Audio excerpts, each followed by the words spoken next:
Hi guys, thanks for tuning in.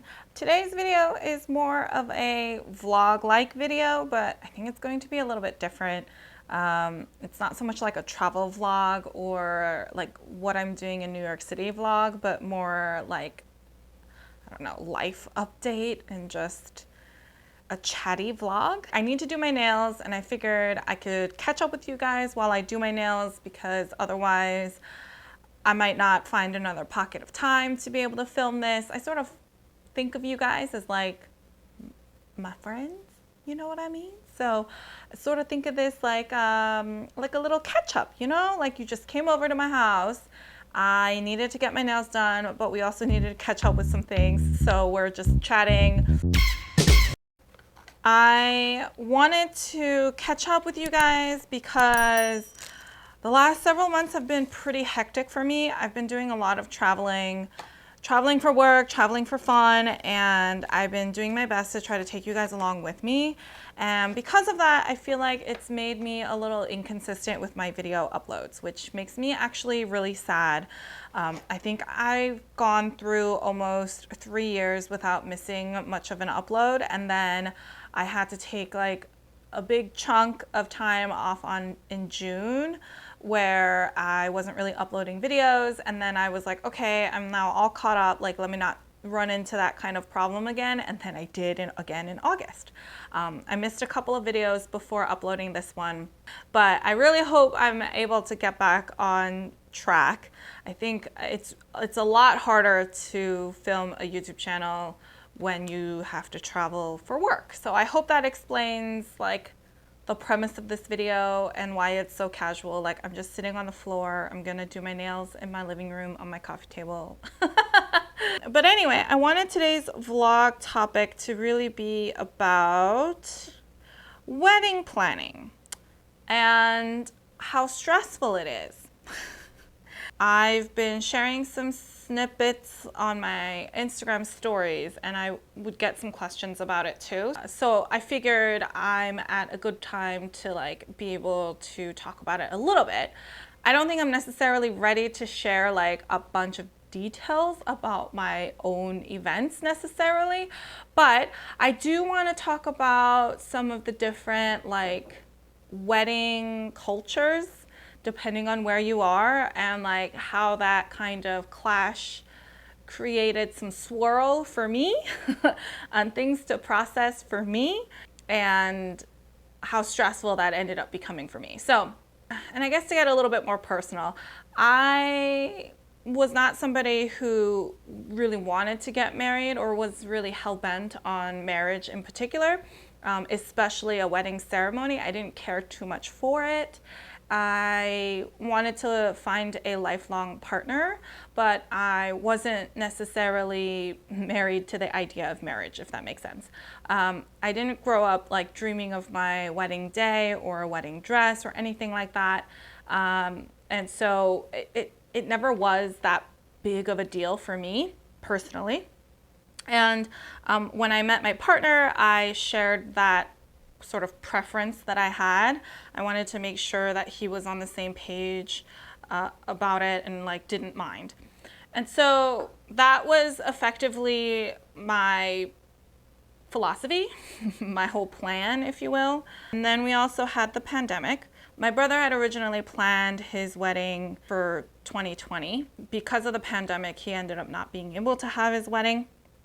And so I think with that, I ended up like, I felt like my parents missed out on an opportunity to have that kind of celebration. My brother is now married. They pivoted and they did something different that we couldn't physically attend, which is totally fine. But I could sense that my parents seemed, I don't know if they were really sad. I don't think they were necessarily disappointed either, because it was no one's fault. I just felt like they missed out on something. And because I'm the younger sibling and there's no one after me, I sort of felt like I was the next chance, or effectively the last chance to be able to do that. So that was like the first thought that creeped into my mind. And then the next thought I had was, you know, I had never really thought about any sort of ceremony. And then the next idea that popped into my mind that I actually found appealing was to do something in what's called a hanok. So a hanok is a traditional Korean building. I felt like that would be something special that I could do that's a bit different. It's not something that I can do in the States. It's also something that I can kind of make an excuse to visit family in Korea, also do something with my family that's in Korea, and also do something that's a bit atypical, so not necessarily like the norm. I also wasn't looking for a venue where I walk down an aisle and do like have an officiant and do the whole ceremony parts. So I felt like a hanok would be a great place where I could sort of make it like a family gathering. We are planning for our event to be in South Korea, and it will be in a hanok. And this is where I want to talk about like some differences in like wedding culture. But in Korea, weddings typically happen in like a hotel. They call them like wedding halls. They're like the big meeting rooms or the big convention spaces that you have at hotels, like larger hotels. Now, I'm not saying exclusively, but this is like typically what happens. And so the venue usually comes with like everything that you need, pretty much. It kind of comes like packaged, pre-packaged. So you have like package A or package B or package C. And like within each of those packages are like, it's like a set deal, if you will. Like they're like you get certain amount of flowers, and like, you know, the food menu options change, and like, you know what I mean? It's like there's certain things that you can customize, but otherwise it's pretty set. It's pretty set process in terms of things that they can do, things that they can accommodate. And like, of course, you can add a little bit more and you can personalize a little bit beyond that, but I think you get what I'm saying. It's like, it's pretty structured. And there isn't that much to have to plan necessarily. And you don't necessarily plan like a whole year in advance. Wedding timelines in Korea are not that long. And the other tradition that's a bit different is a lot of folks in Korea will rent their wedding dresses. Now, because it's a item that you really only wear once, culturally it's sort of seen as much more economical to rent your dress. And it's not to say that it's purely because it's cheap. It's also because like people typically want to wear a wedding dress that like has a lot of lace or beading, and usually those are really high ticket items. But by being able to rent your dress, you can still have that look. You're not burdened with the responsibility to hold on to it, maintain it, and take care of it afterwards. And you still get to enjoy that for your wedding day. The venue that we selected is a hanok. It's also not typically a wedding venue. They do host weddings there, but that's why the venue itself sort of came with a designated planner. Thankfully, like that's been really helpful in getting a lot of the details sorted. Okay, so now enters the part where I'm actually stressed. Recently, for the last month or so, I was very stressed about figuring out my wedding dress or my attire for the event, okay? Because I didn't know if it was going to be a wedding dress. I didn't know what I wanted to wear. And because I am doing my whole event in a hanok, originally I wanted to wear something that's now called a wedding hanbok. Okay, so hanbok is the traditional Korean dress and attire. It would be very fitting for a hanok setting. There is a very traditional set of outfits you could wear for a very traditional Korean wedding ceremony, which I was not interested in doing. Those often are, it's like it's like a lot of bright colors. It's a lot of red, yellow, gold, and like blue for the groom. There's a whole ceremony. It's called 전통 혼례, which means traditional wedding or traditional marriage. And there's a whole ceremony there. There's this whole concept of pebek, where you then get blessed by your the groom's family. So there are a whole bunch of traditional ceremonies that I was not particularly interested in partaking in, but I was interested in what is now called like a wedding hanbok, which is sort of a fusion of like your white wedding dress or your embellished wedding dress and the hanbok form. And I thought this was like really cute, a really good idea. I feel like it really embodies a lot of me, which is practically like a huge mix of American culture and Korean culture and values and all of that stuff. So I thought that would be a good thing to wear for my event. That was originally what I wanted to wear, but I have some general fears that it might not be the most flattering on me.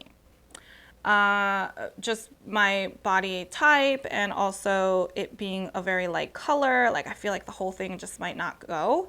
And my mom, those Asian moms are just brutally honest, and she just like, I showed her what I was thinking about, and she was just like, I don't think that'll look good on you.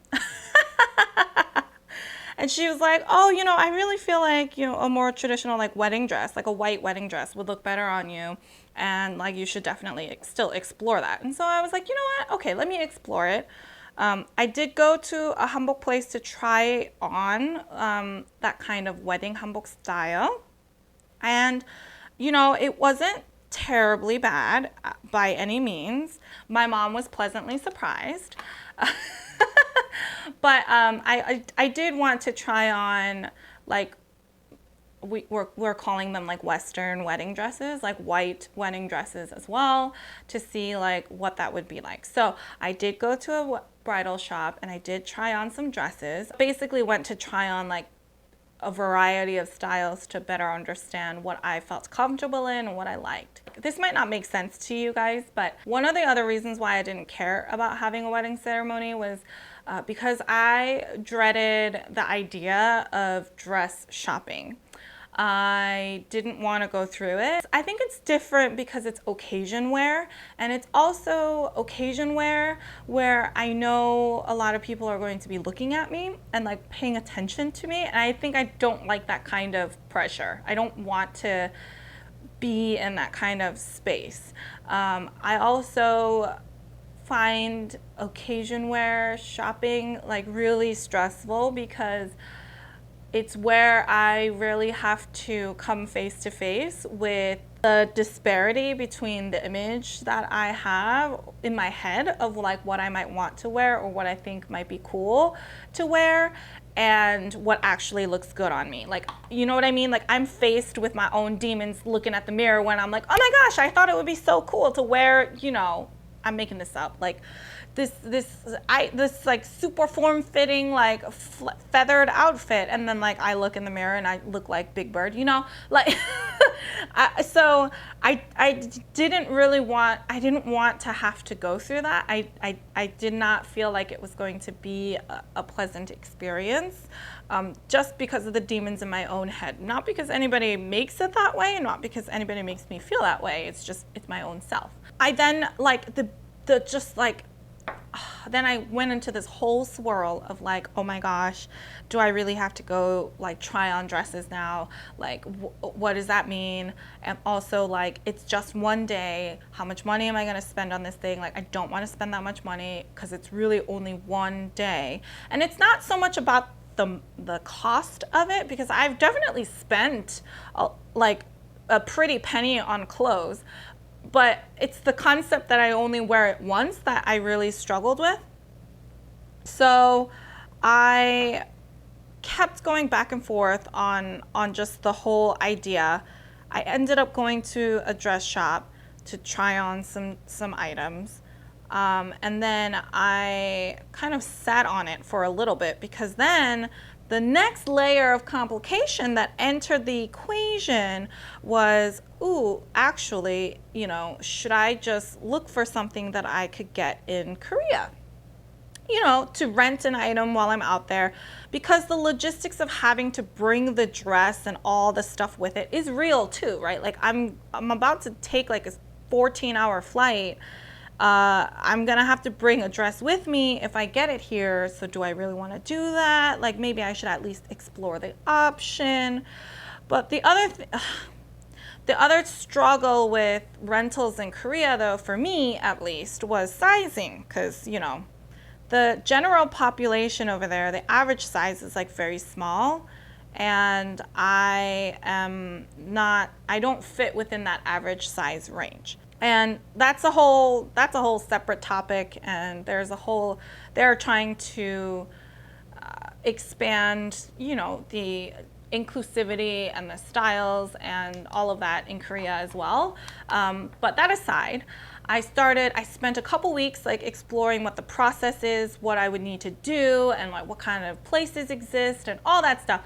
Then basically to find out that the sizing wouldn't really work out for me, and the timing, it takes a slightly longer timeline than expected. Like I still would have to visit 2 to 3 times before my event for the tailoring process. So you still rent a dress, but they are able to tailor it so that it fits you better. And like that takes like 3 or so visits before your event, and I just wouldn't have that kind of time to go. So I went through this whole whirlwind of, oh my gosh, should I do that? Or then, you know, what should I do? Like, this is why it was stressful, guys. This is why it was stressful. I went through that whole whirlwind and then came straight back to square one, which was, okay, I'm going to get my dress in the States. The places that I went to were Kleinfeld, RK Bridal in New York City, and then I also checked out Anthropologie Beholden section. And so I'll insert a few clips of me trying out some dresses. I just ask that everybody please be very gentle and not very judgmental, if possible, because I tried on a lot of things mostly to see what they looked like. Even so, there are some items that are like just like not very flattering, but I still tried them. I did check out some options across those places, and I did find my dress. There is a happy ending to this particular ramble, whatever you want to call it. Well, so I told you guys about how like stressed I was about the actual dress shopping experience. The experience itself is like really nice. Like there's no one in the actual bridal shop that ever makes you feel self-conscious or awkward or anything like that. So across all of the shops that I went to, it didn't matter what sort of price point I was looking at for the dress. It was not like, everybody was super nice, and the environment is definitely a lot more comfortable. I know a lot of it was just in my own head. If you are like me and you are hesitant to go try on dresses, I still really recommend that you do it. I know it can be really difficult to have to like see yourself in the mirror all the time, wearing clothes that maybe you're not that used to wearing. Like, they answer all of my questions. They're like, for me, it was so much better to see a lot of the stuff in person, because then I can like touch the fabric. I can tell the difference between like a Mikado silk versus a Dove silk. That's what helped me get over my like anxiety of going to the bridal shop and trying on stuff, because I really didn't want to do that. That was really the main cause of stress for me recently. So the idea about this event in Korea is that it's really going to be a lot for very close family, the extended family that I have there, and then some very close friends to come as well. We are planning on also doing like a sort of like a reception, a celebration, like a bigger party in New York City for us to be able to celebrate with a broader group of friends and family that are based out of here. One by one, making decisions that are like helping us all move forward. So, you know, we're getting there. I know I'm being a little bit dramatic. It's really not the end of the world, but I really feel like wedding planning is like so much more stressful than, at least than what I thought it would be. Like, I know it's stressful. It's always stressful planning events, especially like larger scale events like this. But anyway, at the same time, I was just like, wow, this is like, I don't know. I was talking to some other friends and coworkers about it. And it was like, you know, some folks who like recently got married. And so many of them were like, hey, yeah, it's stressful. And they're like, I've had so many people tell me, you know, oh, enjoy it. But like, it's not very enjoyable. And I'm like, yeah, I'm not. I don't know. I'm getting a lot more stressed about it than I am enjoying the process. So I'm trying. I'm trying. I'm trying to like dial down my anxiety. I'm trying to like, I know the whole thing is really more like a blessing, really. I am and will be very grateful that I can even do something like this. Now that I've figured out my dress, I'm at least able to figure out like what my hair could look like and what other accessories I might want to have. So if anybody has any tips or any favorite brands or anything like that, please let me know in the comments down below. I've been seeing like tips and tricks videos where a lot of people are saying like you don't have to spend a lot of money on your veil, and like you could get your veil from like Etsy and it's like the same thing or practically better even. So if you guys have any tips along those lines too, like I am all ears. I am all open to whatever tips you might have for, you know, ways that I can accessorize without breaking the bank. It's hard for me to like nail down a specific style. It's hard for me to like, I like this and then I see something else and I'm like, oh my gosh, I like that too. And then I'm like, do I want something in my hair and wear earrings, or do I just want something lavish in my hair? Do I want my hair up or do I want my hair down? Is it going to be a problem if I have my hair down? You know, that's just been some recent developments of my life. Part of the reason why I could not consistently upload videos throughout the summertime. I think the most stressful parts are now over, and I can now focus a little bit more on some of the details. I think like in the end, I know it's all going to be worth it. I know it's going to be like such a good time. Just being able to spend that kind of time with my family would be great. I'm almost done with my nails. This took a lot longer than I expected because I picked a white creamy color and it's like half sheer, as you saw. So it ended up taking like four coats to at least get to this level of opacity. It's okay. It was actually kind of therapeutic. Now my nails are all done. All 10 fingernails are cute and painted. And I thank all of you for sticking through, for chatting with me while I did my nails and while I shared some life updates and personal stresses with you guys. Like I mentioned, if there are any particular like wedding traditions or cultural things that happen where you're from, please let me know in the comments down below, because I know every place does it a little bit differently. I think it's like fascinating to kind of get into some of those details, some of those wedding traditions that happen. So let me know. And again, if you have any tips or tricks, recommendations, or anything like that for kind of accessorizing for a wedding dress, let me know. I'd love to hear your thoughts in the comments down below. I need some help narrowing down my options and like staying focused. And definitely stay tuned. I'm going to announce my giveaway winner in an upcoming video sometime in September. I just need a little bit of time to collect all of the entries and pick the winner. So stay tuned for that. If you are seeing any random comments on any videos that say like you want a prize, please reach out to me on Telegram. That is not me. I do not use Telegram, so please ignore all of those. Please report all of them. I'm trying to report and delete them as soon as I see them, but they are coming in troves and I am not fast enough. If you have any other video suggestions or videos that you would like to see me do, feel free to add those in the comment section as well. If you like this video, please give me a thumbs up. I really appreciate all of your feedback and support. If you like this kind of content and you haven't already, please subscribe to my channel. I post new fashion related videos every Sunday and Wednesday. So until next time,